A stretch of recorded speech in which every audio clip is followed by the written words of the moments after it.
तो तो इस पोस्ट में हम लोग देखेंगे refraction of light, refractive index, cause of refraction and examples of refraction. तो व्हाट इज रिफ्रैक्शन? रिफ्रैक्शन क्या होता है?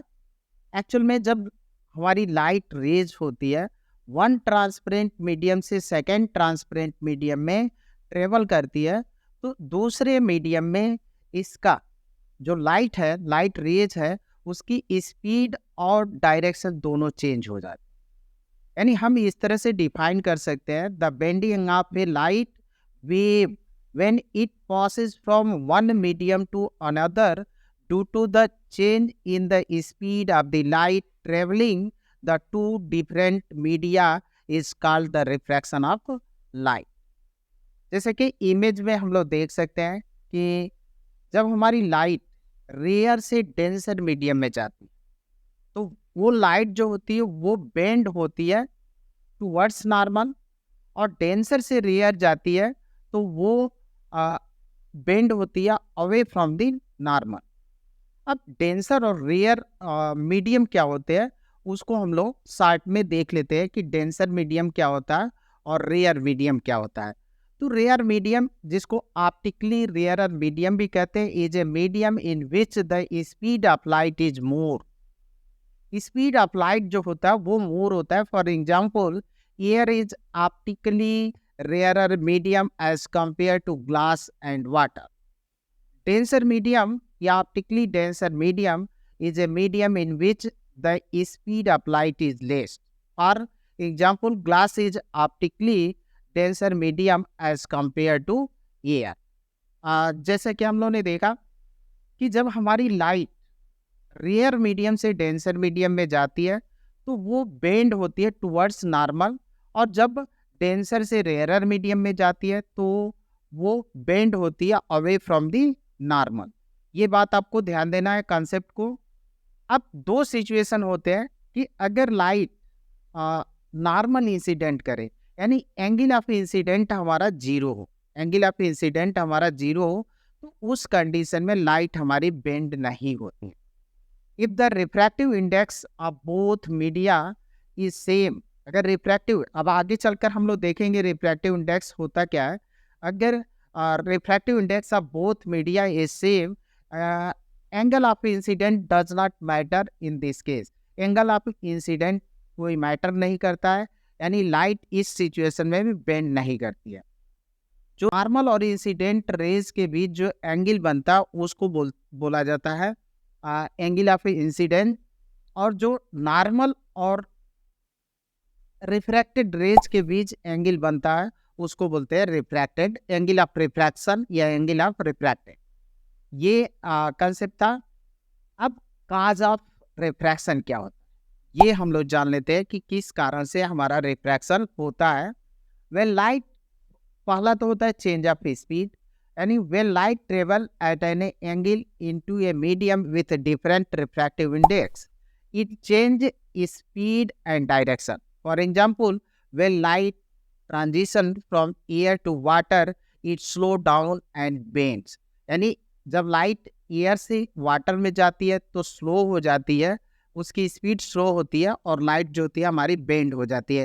यानी यहाँ एयर से वाटर में जा रही है, मतलब रेयर से डेंसर में जाती है और ये बेंड होगी टुवर्ड्स नॉर्मल। सेकेंड काज होता है डेंसिटी डिफरेंसेस। डेंसिटी का डिफरेंस होता है। Refraction depends on the density of the medium. If the medium density change gradually, अगर चेंज होता है gradually as the atmospheric refraction, light bend, उस कंडीशन में भी लाइट बेंड होता है। ट्विंकलिंग ऑफ स्टार जो हम लोगों का होता है वो इसी वजह से होता है, ट्विंकलिंग ऑफ स्टार। अब लॉज ऑफ रिफ्रैक्शन क्या है उसको हम लोग देखते हैं। तो लॉज ऑफ रिफ्रैक्शन जो होते हैं, टू लॉज हैं। फर्स्ट लॉ कहता है the reflected incident and the normal at the point of incidence all will tend to lie in the same plane। जितने भी होते हैं वो सब के सब तीनों एक ही प्लेन में होते हैं। सेकंड है हमारा स्नेल्स, जिसको स्नेल्स लॉ भी बोलते हैं। The ratio of this sign of the angle of incident to the sign of angle of refraction remain constant means sin I upon sin r equal to constant. इसको थोड़ा सा और detail में हम लोग देखेंगे आगे चलकर, जब हम लोग रिफ्रैक्टिव इंडेक्स जान लेंगे तब। These laws govern how light bend when transitioning between different media। ये बताता है कि हमारी लाइट जब ट्रांजिशन होता है एक मीडियम से दूसरे मीडियम में तो कैसे बेंड हो जाती है। अब इसी को हम लोग इस तरह से भी लिख सकते हैं, sine i upon sine r equal to 1 mu 2।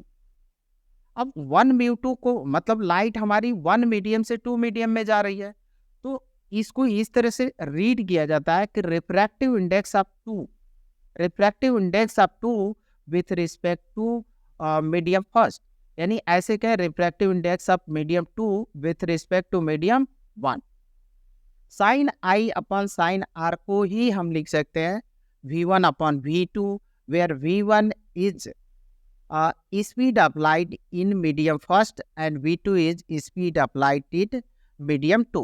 यानी V1 हमारा स्पीड ऑफ लाइट है मीडियम फर्स्ट का और V2 है स्पीड ऑफ लाइट मीडियम 2 का। तो इसको थोड़ा सा और डिटेल करेंगे। अब देखते हैं हम लोग refractive index. What is refractive index? तो एक्चुअल में refractive index simple definition, the refractive index या index of refraction quantifies how fast light travel through a material. ये हमको ये बताता है कि हमारी लाइट कितनी फास्ट ट्रेवल करेगी किसी मटेरियल में। It's defined as the ratio of speed of light in a vacuum to its speed in the media. यानी रिफ्रैक्टिव इंडेक्स को रिप्रेजेंट करते हैं म्यू से, कुछ ऑथर कुछ बुक्स में इसको एन से भी रिप्रेजेंट करता है। वो कोई मैटर नहीं करता, आपके ऊपर है, चाहे जो नोटेशन ले लें। यहाँ पे हमको सुटेबल लगा, हमने म्यू रखा है। Mu equal to speed of light, क्या डिफाइन है? Ratio of speed of light in a vacuum to its speed in a medium. तो speed of light in a vacuum upon speed of light in a medium. अब mu equal to C upon V, और C speed of light in vacuum हम लोग को मालूम है 3 × 10⁸ metre पर second होता है। Refractive index of any medium with respect to vacuum is called absolute refractive index. यानी किसी माध्यम का जो रिफ्रैक्टिव इंडेक्स होता है, किसी मीडियम का रिफ्रैक्टिव इंडेक्स होता है, अगर हम उसको वैक्यूम के रिस्पेक्ट से लेते हैं तब उसको बोलते हैं एब्सोल्यूट रिफ्रैक्टिव इंडेक्स। अब इसका मीनिंग भी हम लोग समझेंगे, थोड़ा सा और देख लेते हैं कि कुछ मीडियम है और किन किन मीडियमों का refractive index, absolute refractive index कितना होता है। जैसे यहाँ पे वैक्यूम है तो वैक्यूम का रिफ्रैक्टिव इंडेक्स 1 होता है, एयर का 1.003 होता है, अप्रॉक्सीमेटली 1 लिया जाता है। ग्लास का होता है 1.5 या 3/2। 3/2 का मतलब हुआ कि अगर अब यहीं पे ग्लास से ही हम समझाते थे, ग्लास का रिफ्रैक्टिव इंडेक्स होता है 1.5 या 3/2। अब आप ये इसको इस तरह से समझ सकते हैं, 3/2 मतलब अगर हमारी लाइट है, लाइट की स्पीड 3 × 10⁸ मीटर पर सेकेंड अगर एयर में है तो ग्लास में आकर 2 × 10⁸ मीटर पर सेकेंड हो जाएगी। 3/2 का मतलब ये हुआ कि अगर हमारी लाइट का स्पीड एयर में 3 × 10⁸ मीटर पर सेकेंड है तो वो ग्लास में आएगी तो उसकी स्पीड हो जाएगी 2 × 10⁸ मीटर पर सेकेंड। वाटर का जो एब्सोल्यूट रिफ्रैक्टिव इंडेक्स होता है 1.33 होता है। केरोसिन ऑयल है 1.41, कार्बन डाइसल्फाइड है 1.63 और डायमंड का सबसे अधिक होता है, ये आपका क्वेश्चन ऑब्जेक्टिव बन सकता है 2.42। ये डायमेंशन लेस क्वांटिटी होती है क्योंकि ये रेशियो है और इसका कोई यूनिट भी नहीं होता है, इसलिए आप देखें कि इसमें कहीं यूनिट नहीं लिखा गया है। अब अगर हम मान लें कि अभी हम लोगों ने देखा कि अगर पहला मीडियम हमारा वैक्यूम हो जाता है तो किसी मीडियम का refractive index with respect to vacuum is known as absolute refractive index. तो अगर यहाँ पे हम फर्स्ट मीडियम का एब्सोल्यूट रिफ्रैक्टिव इंडेक्स लिखे तो लिखेंगे speed of light in vacuum upon speed of light in medium first. ये हम इक्वेशन फर्स्ट बना लेते हैं और refractive index, absolute refractive index of medium 2 को लिखेंगे mu 2 equal to C upon v 2। अब हम क्या करते हैं, इक्वेशन 2 में इक्वेशन फर्स्ट को डिवाइड कर दें तो म्यू 2 अपॉन म्यू 1 और सिंप्लीफाई करने से हमको मिलेगा वी 1 अपॉन वी 2 और म्यू 2 अपॉन म्यू 1 और v 1 upon v 2 Snell's law था sine i upon sine r. यानी आप देखें तो इसको हम सिंप्लीफाई करें तो म्यू 1 साइन क्रॉस मल्टीप्लीकेशन करें तो mu 1 sine i in equal to हो जाएगा म्यू 2 साइन आर। ये स्नेल्स लॉ का एक अनदर फॉर्मेट है, यानी फर्स्ट मीडियम का refractive index into sine i, angle of incident को मल्टीप्लाई कर दीजिए और इक्वल करिए सेकंड मीडियम का रिफ्रैक्टिव इंडेक्स इनटू कर दीजिए सेकंड एंगल ऑफ रिफ्रैक्शन का।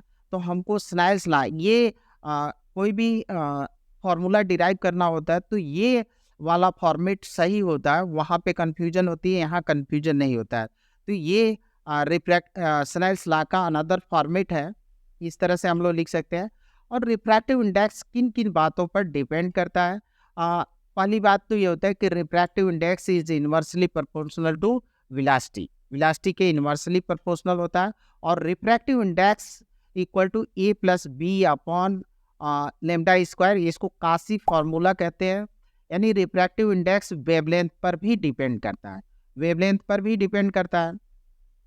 और टेम्परेचर के बढ़ने पर रिफ्रैक्टिव इंडेक्स डिक्रीज करता है। ये पॉइंट नोट करें कि टेम्परेचर अगर हमारा इंक्रीज करेगा तो रिफ्रैक्टिव इंडेक्स जो होता है डिक्रीज करता है। अब example of refraction of light देख लेते हैं। तो पहला एग्जाम्पल है the star twinkle in the night sky due to the refraction of their light. यानी जो हमारे तारे टिमटिमाते हैं, twinkle twinkle little little star, आप लोग बहुत सारे ये पोएम सुना होगा। तो जो हमारे स्टार हैं ट्विंकलिंग करते हैं वो refraction due to refraction of light के वजह से ही करते हैं। लूमिंग एंड मिराज फॉर्मेशन, ये हम लोग टोटल इंटरनल रिफ्रैक्शन में देखेंगे। लूमिंग क्या होता है, ठंडे प्रदेश जो होते हैं वहाँ पे जो ऑब्जेक्ट होता है वो हवा में लटकती हुई दिखाई देती है। और मिराज डेजर्ट में फॉर्म होता है, पानी का भ्रम होता है, इल्यूजन है। Both occur due to the optical illusion caused by the refraction of light. Third application example है the formation of rainbow in the sky. बिब्यूर जो प्रिज्म से 7 कलर टूटते हैं, वाइट लाइट इंसिडेंट कराते हैं, तो वहाँ पे when white light passes through the prism are also major example of refraction. ये भी एग्जाम्पल है रिफ्रैक्शन का। और swimming pool always seem or look much shallower than it really is because of light that come from the bottom of the pool bends at the surface due to the refraction of light.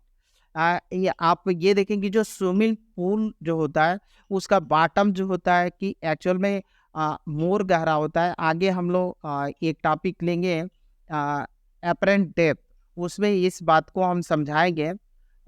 ये यहाँ पे ये है हो रहा है कि refraction के कारण एक्चुअल में जो स्विमिंग पूल की रियल डेप्थ है उससे कुछ कम दिखती है, स्लोअर दिखती है, सैलोअर दिखती है due to refraction of light. और बेंडिंग ऑफ पेंसिल, अगर आप किसी ग्लास में वाटर ले लें और उसमें पेंसिल डाल दें तो आपको वो पेंसिल जो होती है टूटी हुई नज़र आएगी due to refraction of light. Thank you बच्चों।